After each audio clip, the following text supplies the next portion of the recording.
Hello everyone. Бүгінгі сабақта this, that, these, those сілтеу есімдіктерінің айырмашылықтарын оңай үйренеміз. Let's get started. Бұл айым. Ол базарда алма қарап тұр. This apple is red. Мына алма қызыл, деді ол. Айым алманы қолына ұстап тұр. Яғни алма жақын.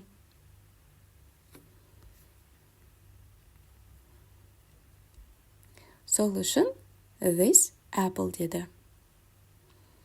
Сосын айым ар жағында тұрған үлкен қауынды көрді. That melon is big. Анау қауын үлкен, деді. Айым саусағымен көрсетіп тұр. Яғни қауын алыста. Сол үшін that melon деді. Алмұрт толы себетті қарап тұр.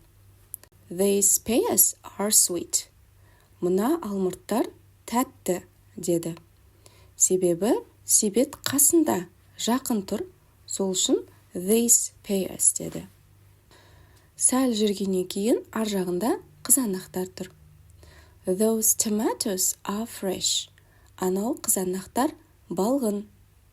Қызанақтар алыста, айым тек көрсетіп тұр. Демек, жанында тұрған бір затты көрсеткенде this қолданылады. Мысалы, this apple. Ал алыста тұрған бір затты көрсету үшін that қолданылады. Мысалы, that apple.